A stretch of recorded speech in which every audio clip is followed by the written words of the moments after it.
The Paradox of Choice. Why More is Less. How the Culture of Abundance robs us of Satisfaction by Barry Schwartz. Shopping online. Still get all those catalogs even though almost no one looks at the catalogs anymore. In the years since I wrote this book, the internet as a purchasing alternative has just exploded. As I am sure you are aware, no matter how big a brick and mortar store is, it can include everything. When new products come in, old ones disappear, but the internet is a store with infinite floor space. It is largely true nowadays that pretty much any version of any item manufactured anywhere on the planet is just a mouse click away. A quick look at the Amazon revealed to me that we can choose among 400 different types of athletic shoes, not counting variations in color, 400 toothbrushes, 500 sweaters, and 2,000 pairs of jeans. For women, men have only about 12,500 options. Shopping for knowledge. These days, a typical college catalog has more in common with the one from J. Crew than you might think. Most liberal art colleges and universities now embody a view that celebrates freedom of choice above all else. And the modern university is a kind of intellectual shopping mall. A century ago, a college curriculum entailed a largely fixed course of study with a principal goal of educating people in their ethical and civil traditions.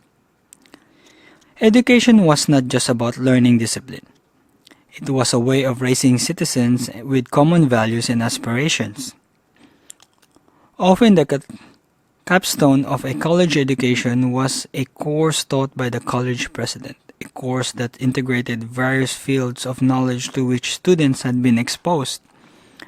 But more important, this course was intended to teach students how to use their college education to live a good and ethical life, both as individuals and as members of society.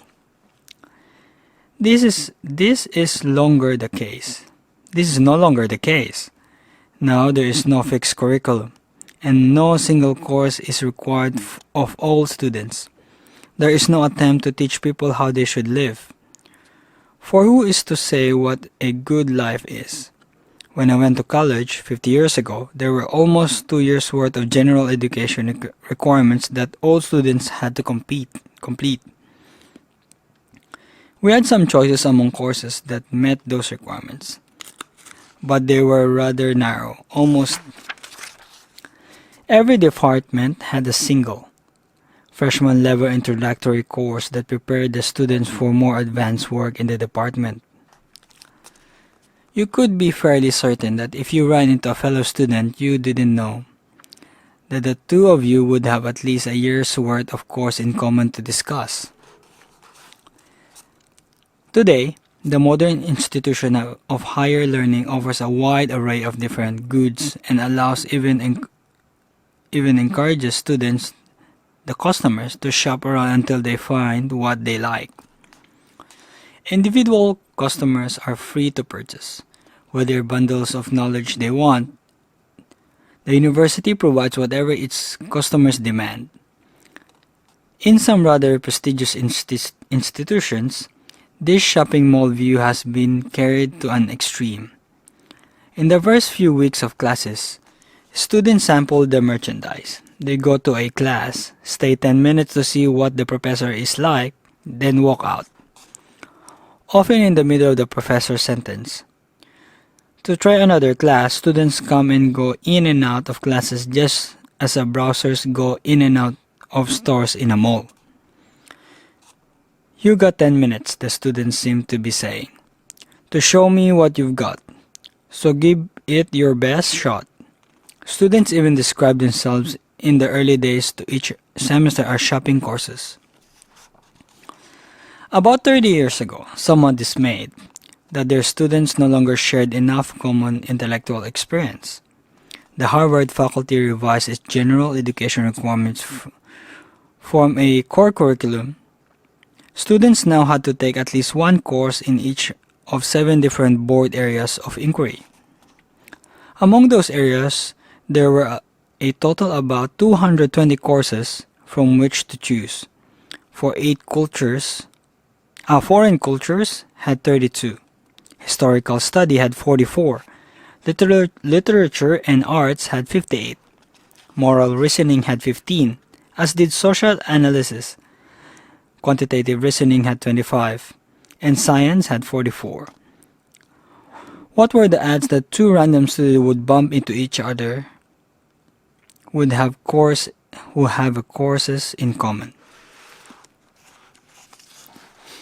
In recent years, this core curriculum has been replaced by a general education requirement that offers students a selection of about 200 courses in different subject areas.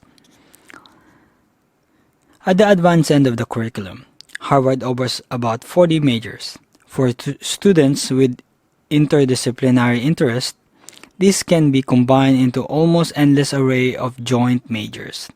And if that doesn't do the trick, students can create their own degree plan. And Harvard is not unusual. Princeton offers students a choice of 350 courses from which to satisfy its general education requirements. Stanford, which has a larger student body, offers even more.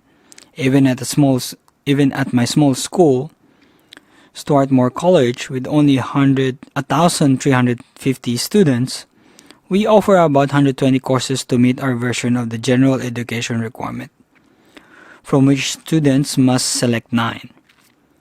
And thought I had mentioned only extreme selective private institutions.